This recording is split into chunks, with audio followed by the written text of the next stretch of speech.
brings up Big Bad Bryce, who's sitting on 299 career home runs. He hit 299 the other day.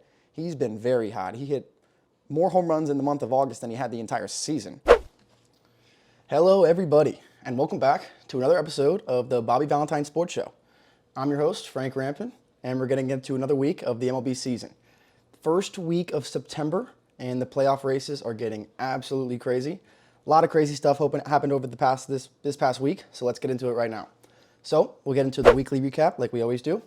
And if you didn't see it, Ronald Acuña Jr. just had one of the most eventful days I've seen in the MLB in a very long time, maybe ever. So in the morning, Ronald Acuña Jr. had to get married. Got married to his girlfriend, now his wife, and this was because she would have to leave the country at the end of the week for 3 months because of her visa or whatever she has. So instead of doing that, he was like, you're not leaving. We're going to get married this week. So he gets married Friday morning. Friday night, he plays a game at Dodger Stadium and hits a grand slam to become the first player in the history of Major League Baseball to have a 30 home run season and a 60 stolen base season, as that was his 30th home run. Unbelievable stuff. Absolutely crushed a grand slam into the pavilion at Dodger Stadium off of Lance Lynn, the MLB's leader in giving up home runs, by the way. And he didn't even stop there. That was unbelievable. First player ever with 30 homers and 60 stolen bases in a season. And then the next day, he came right back and hit another home run, 121.2 miles an hour off the bat. The hardest hit ball of the season. It got over the fence before the center fielder, James Outman, could even turn around and look at it. It was unbelievable. The ball literally got, I think, 60 feet off the ground, 121 miles an hour, 450 feet, 440, I believe it was. The guy's a specimen. Unbelievable, otherworldly person. We're going to pull this up right here. This is the Grand Slam. So Friday night, he gets married this morning, and he comes up in the top of the second in a tied game, mind you. Lance Lynn on the mind. Bases loaded, 1 out, top of the second inning, 1-1 ball game. And Ronald Acuña Jr., if you watched any Braves baseball this season, this guy has been unreal. Mookie took him over for MVP frontrunner last weekend, but Acuña went to Dodger Stadium and took it right back. And he absolutely launches this baseball into the night at Dodger Stadium. Blast off, pimp job, grand slam, 5-1, Braves, peace out. Not even the Dodgers, the Red Hat Dodgers, could slow down this Braves team. Unbelievable. And then here's the 121. This is off of Emmett Sheehan. 3-0 count, by the way. Fastball on the outer part of the plate is absolutely annihilated. James Outman, look at him. He didn't even have a chance to see that ball get over the fence. On a rope, into that net they got over the fence in center field. Jesus. Ronald Acuña is an absolute psychopath. Absolute psychopath. He got that front runner for Jeez, I can't speak right now. For MVP, right back very, very quickly. What a beast. And so we're going to talk about our hottest team in the league this week. And last week, it was for 2 weeks in a row, actually, for basically the entire month of August. It was the Seattle Mariners. They just had their best month in the history of the Seattle Mariners franchise. But they kind of hit some struggles over the past week. They lost a series to the Mets this weekend, which was very weird. The Mets, of all teams, took the Seattle Mariners off their high horse right now. Very weird. But surprise, surprise, the Atlanta Braves are the hottest team in the MLB yet again. And they're just killing everyone. Like the Dodgers, they just beat them in a series. They almost swept them. They lost yesterday. But, I mean, they beat them 2 out of 3. They're just killing everyone, and they look unstoppable right now. This NL, like whoever plays them in the playoffs, I have no idea how you're going to pitch to this team. I don't know how you're going to do anything to this team. It's insane. This outfield team, it's ridiculous. It's insane. Atlanta Braves, Chen, what the hell, bro? And we'll move on to our outfield play of the week. And this one, I'm wearing the A shirt today. I'll tell you why in a sec. But the outfield play of the week comes from former A, Ramon Laureano. And if you didn't see this play he made yesterday against Tampa Bay, Jose Siri, oh man, we're going to show you right now. So Jose Siri comes up, tie ball game, 2-2 game, and he's going to smoke one into the right field corner. Ramon has to move a long way. He goes into a slide onto the warning track and so nonchalantly makes this catch at his hip that the announcers didn't even know he caught the ball. Look at this again. He comes in and just slides, little catch on the hip. Oh yeah, all me. So what a play there from the laser. I mean, maybe more known for his arm, but what an unbelievable play from him. Outfield play of the week. He made that look so effortless. And Ramon, he did throw out a runner at the plate the other night. I don't know if you guys saw that, but watching him throw is just, I miss that. Him and Matt Chapman, miss watching them throw the baseball. Just throw the baseball. This guy right here, Matty, throwing it across the diamond. I hope he can get back soon. But a lot of rookies for the Blue Jays, including David Schneider, have been able to do well. So that'll wrap up our weekly recap segment, and we'll head into our Game of the Week segment. And this Game of the Week actually happened almost immediately after last week's episode. I think it was the day after. So this was about 5 days ago. Angels at Phillies. This was still the end of August, and this was still when the Phillies were in home run mode. I think they hit 59 home runs in the month. We'll talk about that later. Unbelievable month for the Philadelphia offense. Trey Turner especially, who came around so heavily after that crowd gave him the boost that he needed. So this Angels-Phillies series, red hot Phillies. Angels who were kind of struggling. They waived a lot of players. We'll talk about that a little bit more too. So we're going to get into the Game of the Week, and we're going to jump it up here in the second inning. And like I was talking about players on waivers, Hunter Renfroe, who was put on waivers by the Angels, hits a 2-run home run with 2 outs in the top of the second. That will give the Angels a 2-0 lead here. But Hunter Renfroe, in one of his last games as a Los Angeles Angel, as we will see in the future, hits a 2-run home run to give them a early 2-0 lead. The Angels have been such a weird team so far. I don't really know what to say about them. So Johan Rojas comes up with the bases loaded now in the bottom of the second inning, and he lines one into center field. That one hops to Rengifo. 1 run's going to score. Everyone moves station to station. Bohm had to see if that ball was going to get down, so he's not able to score, but a 1-run single there, 2-1. And then Garrett Stubbs comes up, and he's going to ground one, a little tapper up the middle to the shortstop, flip to second, on to first, not in time. So an RBI fielder's choice there from Garrett Stubbs, and a 2-2 game here in the second inning. So 2 in the top half and 2 in the bottom half here.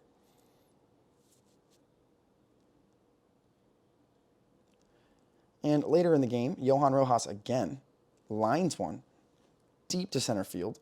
And Luis Rengifo, who is not really a center fielder, leaps up and extends to make a nice acrobatic catch. Maybe he kind of got fooled as that ball was hit right at him. That's always the toughest ball for a center fielder or any outfielder.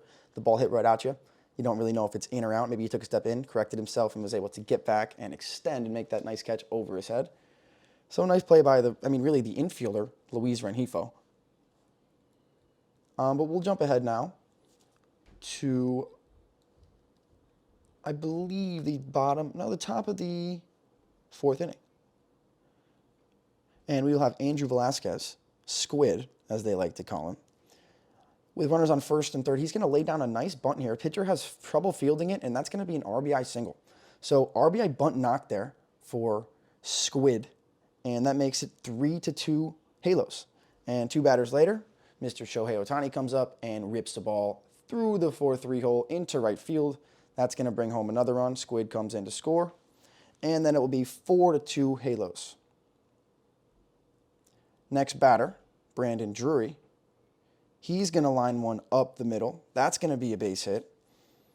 Nolan Shanuel is going to come around and score from second base. Shohei is going to try to go first to third, but he's going to get thrown out at third. So that will be the third out of the inning. But the Angels are able to get 3 runs, 5-2 ball game. Bottom of the 5th inning now. Nick Castellanos, who has been very good for the Phillies this summer, he's going to bloop one over the second baseman's head into right field. Trey Turner's going to come home to score from third. 5-3 game now. And now we're going to jump ahead an inning. And the man that has been Phillies' best friend ever since they gave him that standing ovation, Trey Turner, comes up with runners on first and second, 2 outs in the bottom of the 6th inning, and he pounds one deep to left center field. That's going to be a go-ahead 3-run home run. Phil's lead 6-5, and Trey Turner is absolutely out of this world still. Gets a curtain call from the fans there at Citizens Bank. They love him. Top of the 8th inning, Hunter Renfroe again with the bases loaded here. He's going to bloop one off the end of the bat. That's going to bounce into shallow right center field. Brandon Marsh's going to come up in field. Shohei's in. Brandon Drury's in. So a 2-run single, and the Angels take the lead right back in the top of the 8th, 8-7. So 4 RBI day for Hunter Renfroe, the 2-run homer in the second, and then the 2-run single here. And maybe, this might have been his last game as an Angel. And bottom of the 8th inning brings up Big Bad Bryce, who's sitting on 299 career home runs. He hit 299 the other day. He's been very hot. He hit more home runs in the month of August than he had the entire season. So just shows you where he's at right now. Sitting on 299. And I'm getting double added right now. Getting double added by YouTube. Nice. All right, here's Bryce. Sitting on 299. Runner on first base. 2 outs, bottom of the 8th inning. Down by 1. He launches a high fly ball into right field. Barely gets out of here. He's going nuts. Citizens Bank Field Park erupts. Place is going nuts. Home run number 300. Go-ahead home run in the bottom of the 8th inning for Bryce Harper. Look at this. He knew it. Flips the bat. Crowd goes nuts. What a moment from Bryce Harper. Of course, Bryce Harper's 300th career home run comes in a clutch moment. Bottom of the 8th inning, 2 outs to go ahead by 1. Of course it does. Why wouldn't it? Why wouldn't it?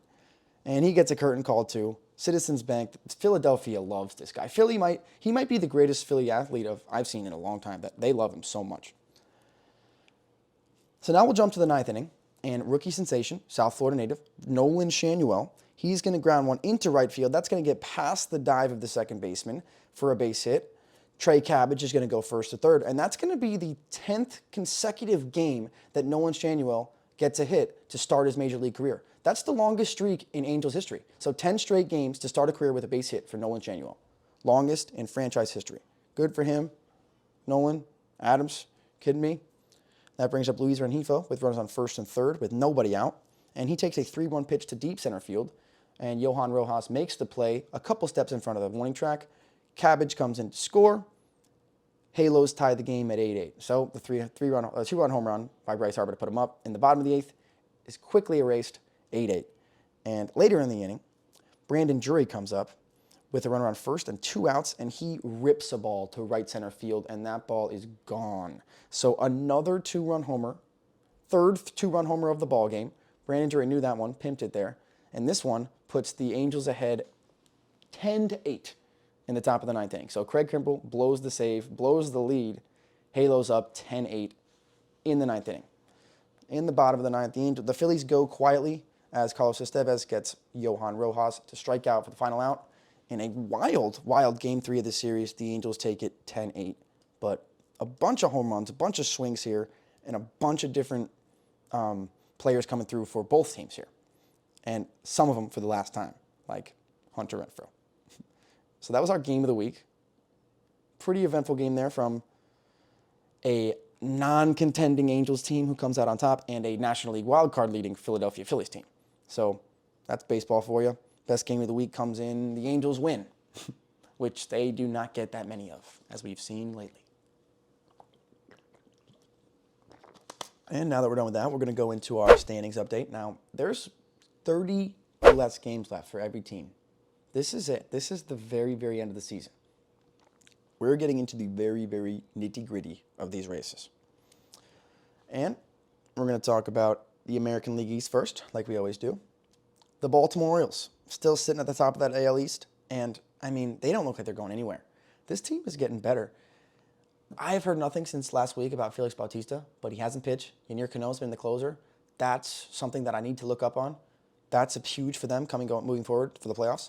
But the Orioles are 34 games over 500 for the first time since the end of the 1997 season.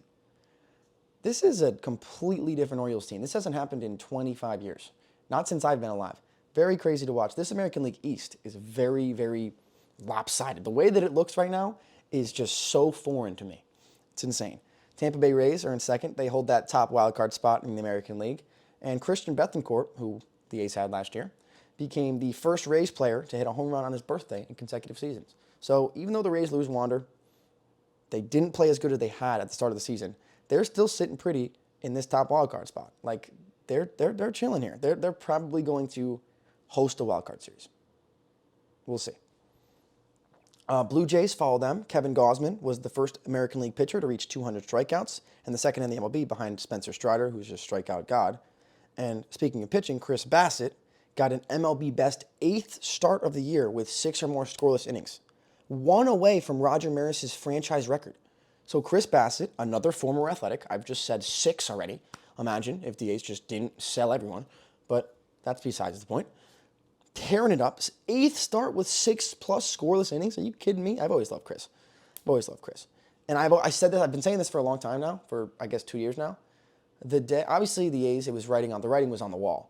But the last straw that broke the camel's back for the Oakland A's, and everything was done, was at the end of I believe it was 2021, when the A's were still somehow fighting for a chance to make the playoffs, going into August and September. We were playing a series against the White Sox, who were also contending, in Chicago, and Chris Bassett was on the bump, and he took a 101-mile-an-hour line drive right off the temple. And it was one of the worst things I've ever seen as an A's fan. He was down, bleeding on the ground, and I thought he broke his head. And amazingly, honestly, he came back and pitched again that season. And there was only about a month left in the season. But as soon as that happened, it completely derailed our team, and we were done. And since then, we've never recovered. That was the end of 2021, and since then, we're going to have 2 straight 100-loss seasons. So, but good for Chris. I love Chris. I really like him. I hope he ties that Roger Clemens record, because that's crazy. Roger Clemens franchise record and Chris Bassett? Come on now. That'd be awesome.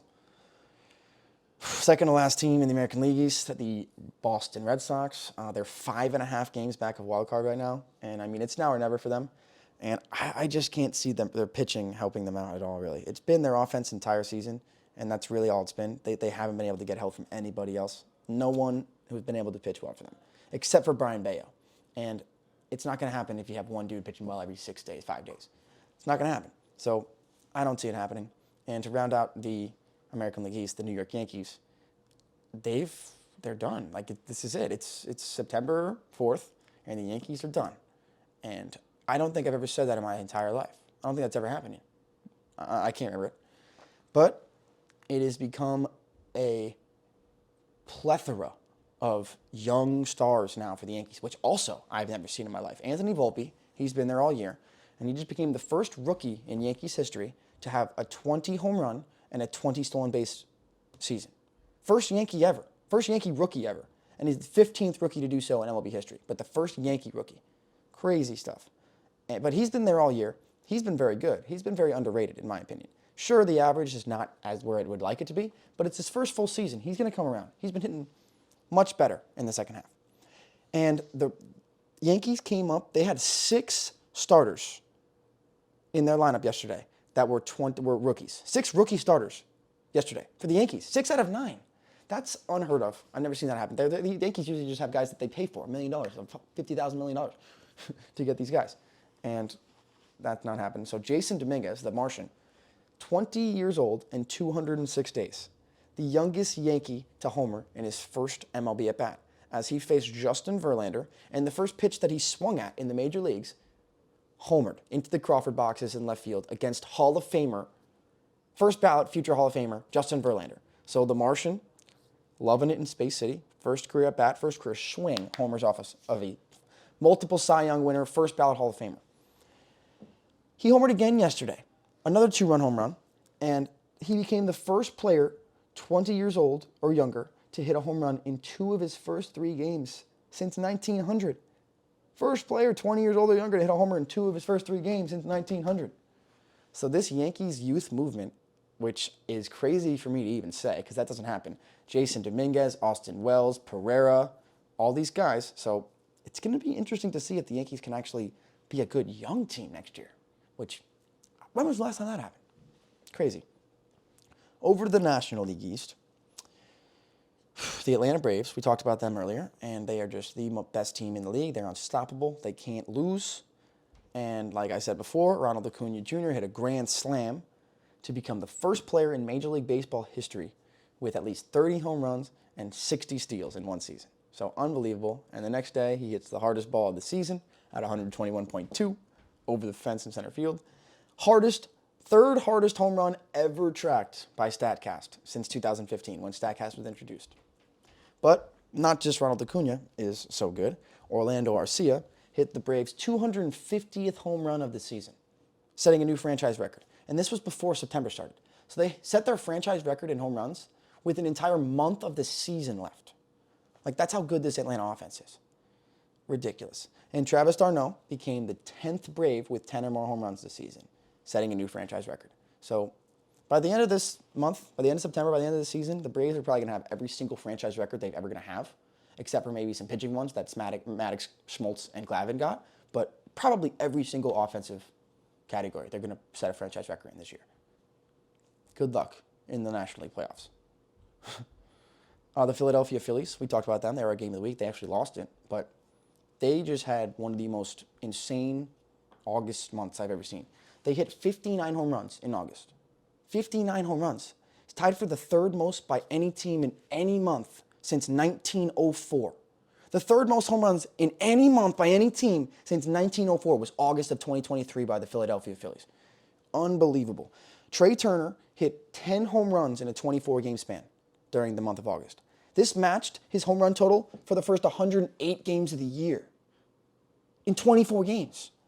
And he was on a 5-game home run streak. He had a homer in 5 straight games. This was tied for the longest in Phillies franchise history and tied the longest by a shortstop in MLB history.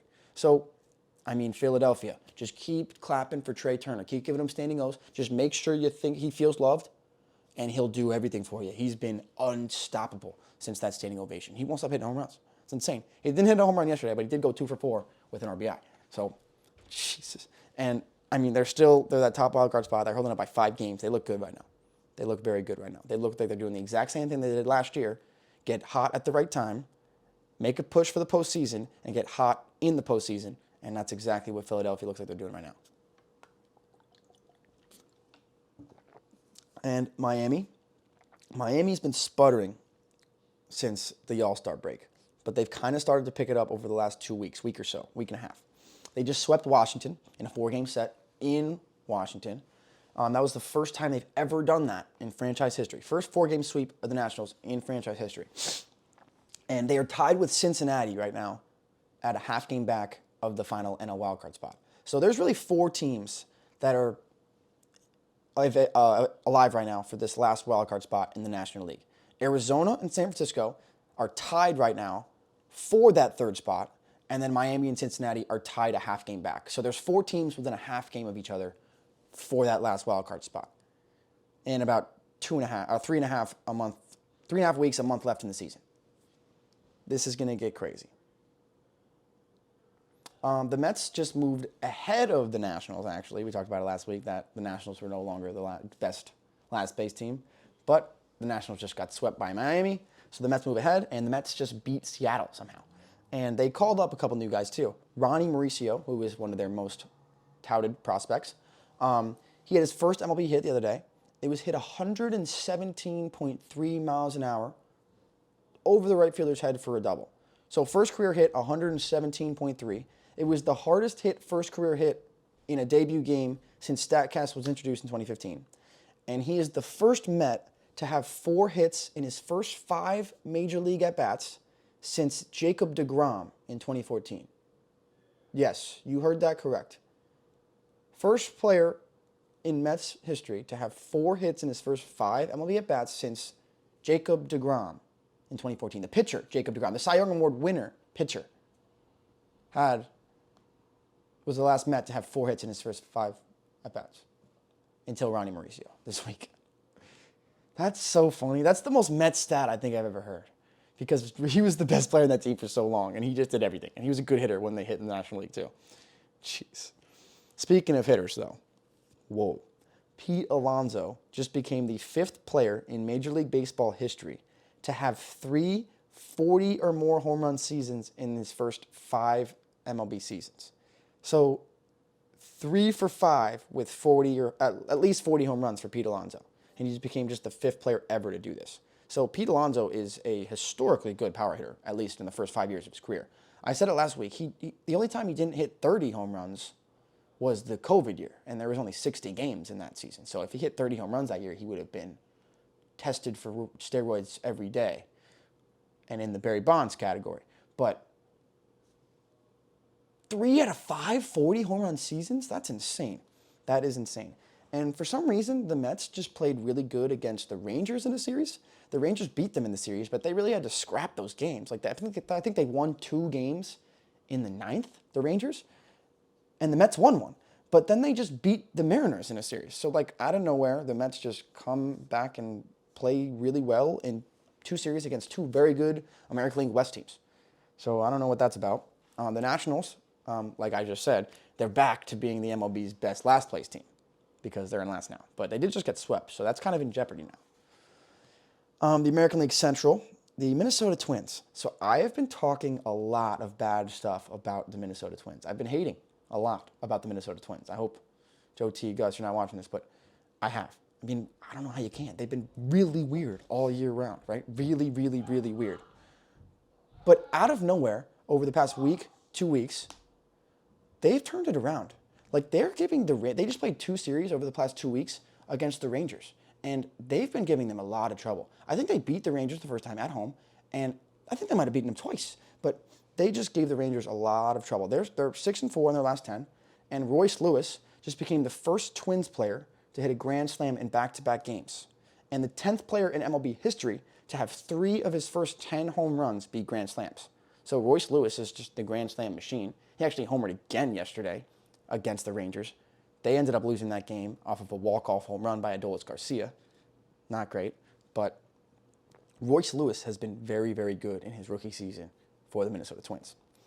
The Cleveland Guardians, they're 4 games under 500. I don't know. It's this is a one-man race in the AL Central now. Like, Guardians are done, really. The Tigers, I mean, basically the only thing to watch with the Tigers now is, well, first of all, the Tigers are better than the White Sox. That's something that you got to say. That shouldn't be happening.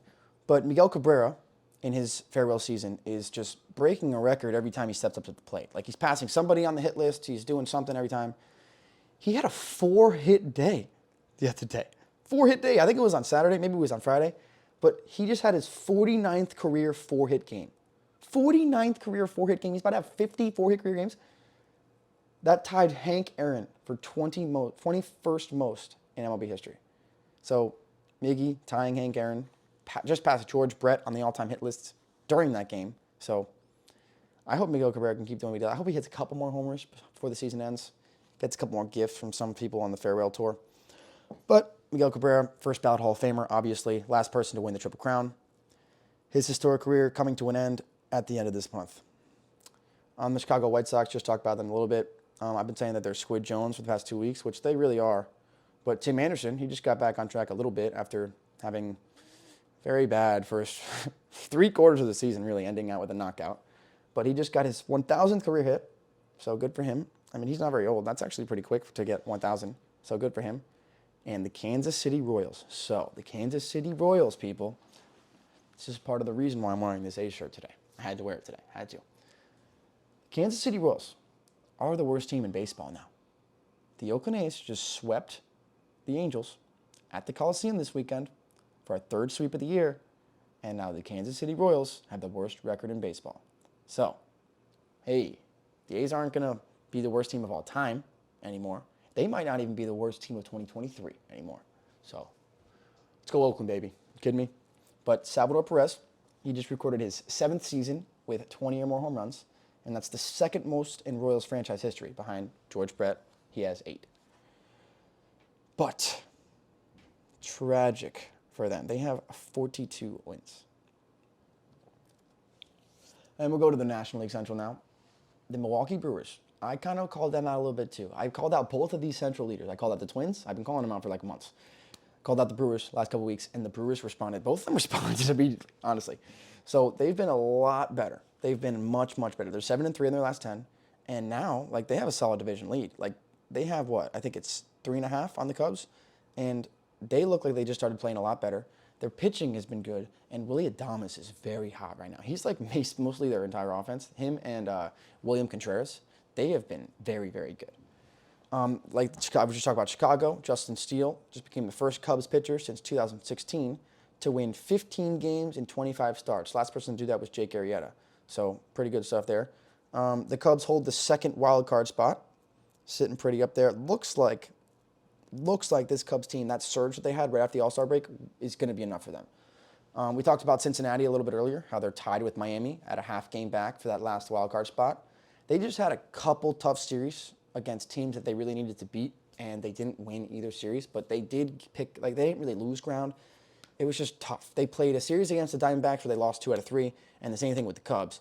But they're still right in the thick of this. Like they're 3 games over 500, which nobody would have said the Reds would be 3 games over 500 right now in the thick of a wild card race after they just lost 100 games last year.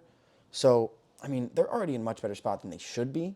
But, I mean, we'll see what happens over the past couple weeks. They were my divisional pick once Ellie got called up because I was on the hype train. Now we're going to go to Pittsburgh. Johan Oviedo just became the first Pirate pitcher since 2016 to throw a shutout without allowing a runner to reach second base. So absolute dominance from him. The game was probably 2 hours under. And Joshua Palacios is the first Pirate with a pinch hit go-ahead home run in the 9th inning or later versus the Cardinals since 1993. So a division rival. And speaking of the Cardinals, Jordan Walker, at 21 years old and 100 days, became the youngest Cardinal since 1972 to have a 4-hit game. And he homered in that game as well. So Jordan Walker, he was up to start the year, went down for a little bit. Everyone questioned it. He came back, and he's been very, very solid. And he's only getting better. So I believe he was the top prospect before the season started, showing what he can do. He's only going to get better as time goes on. The American League West. This division has been crazy. This has been probably the most entertaining division of the year because it was a 2-team race all year long, and it wasn't the Astros winning it. The Rangers were winning it for the entire season. And then out of nowhere, August happened, and Seattle just came out of nowhere. Seattle went 21-6 in August. Most wins in any month in franchise history. So they just had their best month in the history of the franchise. But they just lost a series to the Mets this weekend. So like I said, out of all teams to take the hottest team of the month of August off their high pedestal, the New York Mets, baseball. That's all I can say about that. Baseball is so weird. The Astros, Jose Altuve hit for the cycle at Fenway Park against the Red Sox this past week. And it was his first career cycle. And if you remember, Jose Altuve almost had a cycle years ago when the Astros were playing in Kansas City against the Royals, and he needed a triple to complete that cycle. And as he was rounding second, he probably would have easily gotten a triple. His helmet fell off, tripped him up, and he flipped around the bag at second base, and he had to go back to second. So probably should have been his second career cycle, but he hit a homer to complete the cycle over the monster for his first career one. And it was the first sweep of the Red Sox by the Astros at Fenway Park in Astros franchise history. And the Astros hold that second wildcard spot in the American League, right behind Tampa Bay and ahead of Texas. And speaking of Texas, I just said, the Mets played them tough this week. Nathaniel Lowe had a go-ahead single against the Mets in the top of the 9th inning. And it was the Rangers' first win this season when they were trailing after 8 innings. So as good as they've been, they haven't been built for comebacks. They've been scoring a lot of runs. They've been doing it early and often. But that doesn't mean they're down a lot late in the game or winning games when they're down late in the game. It means they're winning by a lot early on. So that's interesting because their bullpen has been not very good over the last week. They were 1-9 in their last 10. Talked about it last week. They're 4-6 still in the last 10. So, I mean, some of those games overlap, obviously. Last night, they had a walk-off home run from Adolis Garcia. Maybe that'll turn them around. But they're kind of fighting for their lives here now as they're behind Houston and Seattle now in the division. And they're only 2 games up at Toronto. So anything can happen now with Texas. And the Angels, the A's just swept the Angels. That tells you where the Angels are right now. Really disappointing, honestly. It sucks. I don't know what's going to happen there. I don't know what's going to happen with this guy. Shohei just got his 20th steal of the season this week, right? Shohei Ohtani has the only 2 40 home run and 20 stolen base seasons in Angels franchise history. And he's the 8th player in MLB history with multiple 40-20 seasons. So he just, I mean, every time he really does anything, he's going to break a record. because he's a psycho. He's going to win the MVP award in the American League unanimously. And the Angels are 8 games under 500. 12 games out of a wild card spot. Man, that's crazy. That really is crazy. And we'll talk about the A's, baby. What a week to be an A's fan. What a week to be an A's fan, ladies and gentlemen. What a month, honestly. No, I'm just kidding. But Zach Geloff, he leads all Major League Baseball rookies in extra base hits since the All-Star break with 25 and doubles with 14. And he got called up, I believe, was it the end of July, maybe the beginning of August? I think it was the end of July. He just won AL Rookie of the Month for August. So in his first real full month of baseball in the major leagues, he wins Rookie of the Month. Great month for him. And Shea Langoliers has 17 home runs in the season. 12 of them have come on the road, which is kind of weird. And they just got their 3rd series sweep of the year, like I talked about a little bit earlier. And Trevor May got his 17th save, adding to his career high total.